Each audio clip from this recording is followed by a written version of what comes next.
Welcome to Corden Tennis Academy. Today I'm going to teach you the forehand for beginners.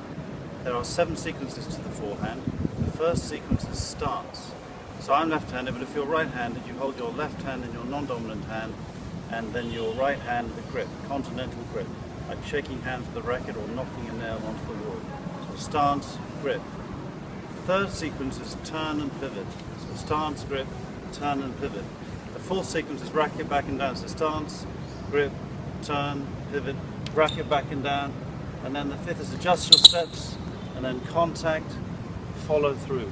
And the follow through must be like this, straight, 12 o'clock. So 7 sequences to the forehand. Then to make life easier for you, there's 2 corrective techniques you can do. One, you can grab a pencil and place the pencil in your right hand like this. And there you have your continental grip. So pencil in your right hand like that.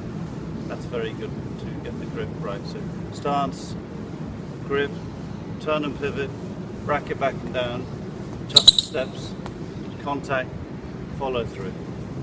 And then the other way to get a very stillness about your new forehand is to place the tennis ball under your palm, and then you can see that this is very, very even and straight, very calming, like that. So you can go home, practice this, ball under your palm, and then contact, follow through. Thanks very much. That's your first forehand lesson for beginners. Goodbye from Corden Tennis Academy.